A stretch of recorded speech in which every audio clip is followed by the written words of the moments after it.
Today we're going to talk about coffee ratios. How much water and how much coffee? That's really the most basic question in the world of coffee, but it can actually be quite complicated if you want to geek out. In this video I'll give you two versions, the really simplified version if you're just going to brew a cup here and now and you're not sure what to do, and the more advanced version where we'll also talk about extraction and the so-called golden ratio.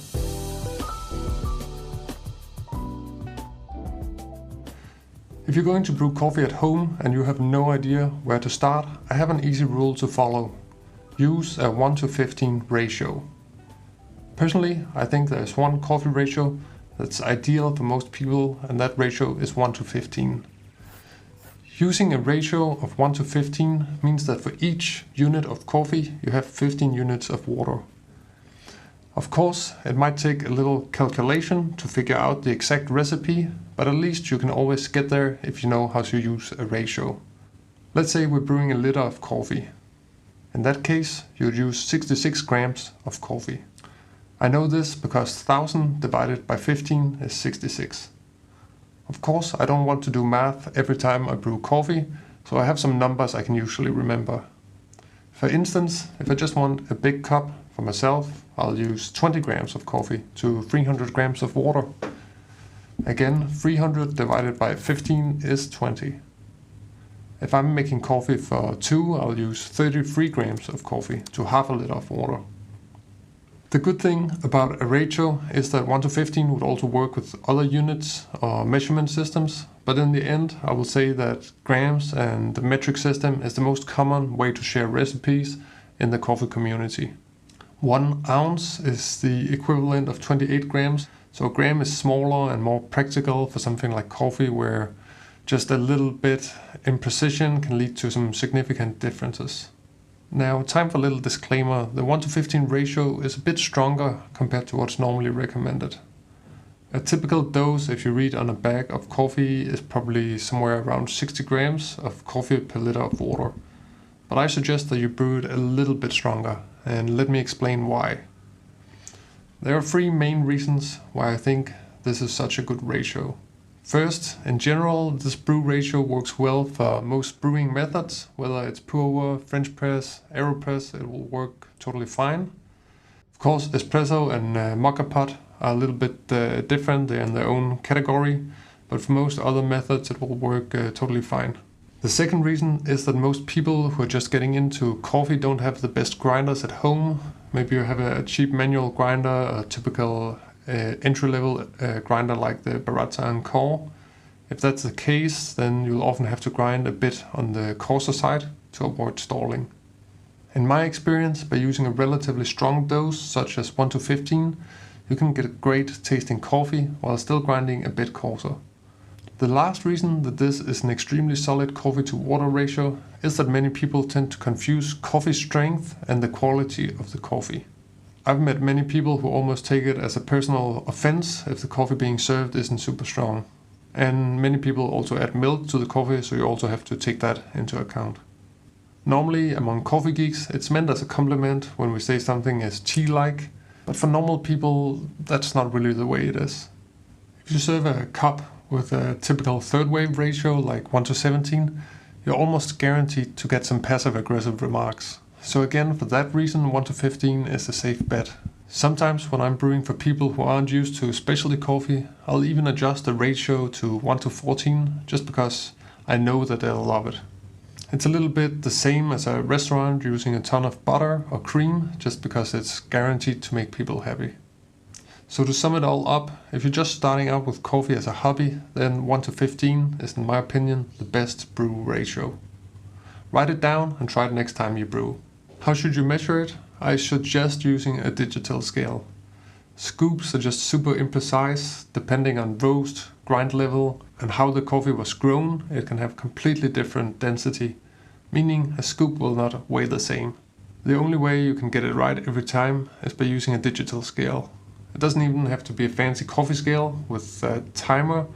A normal kitchen scale will work totally fine. Just make sure it's a digital one.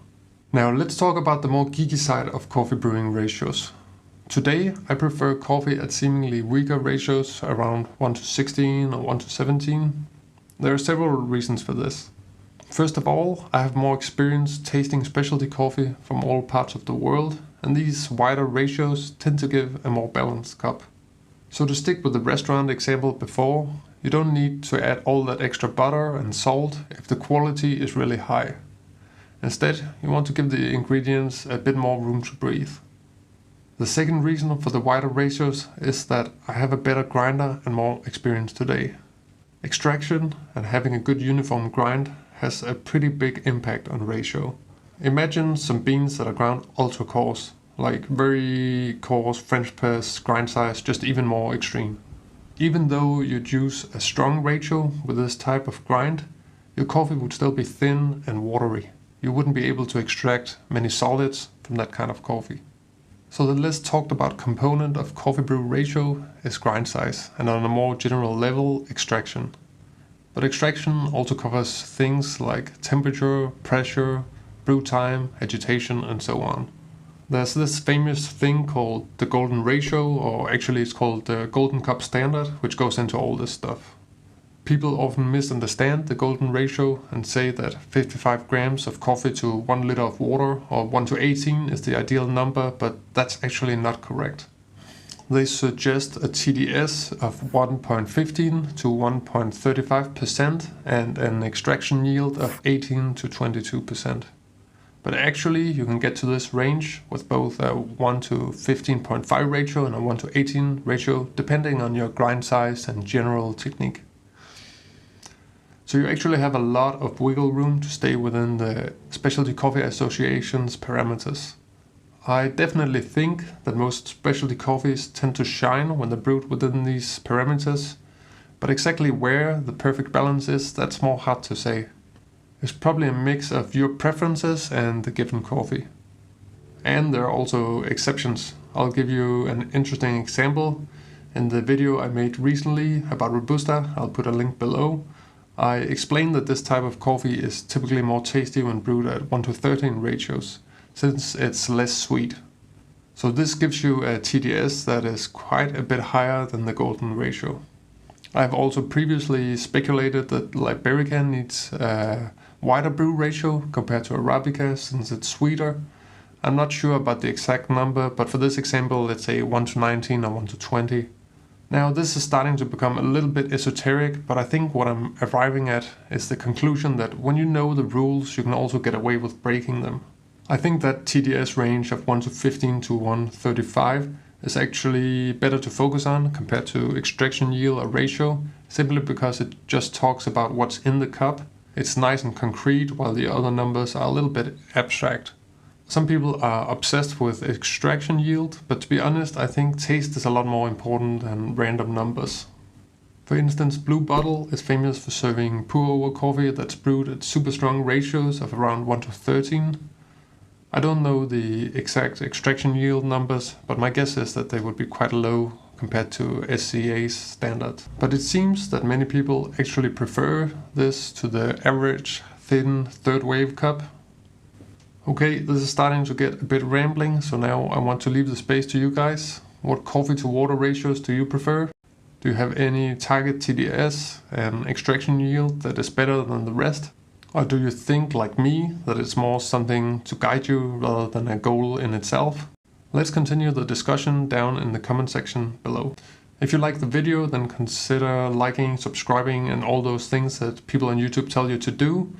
And that's it for today. I'll see you in another video very soon.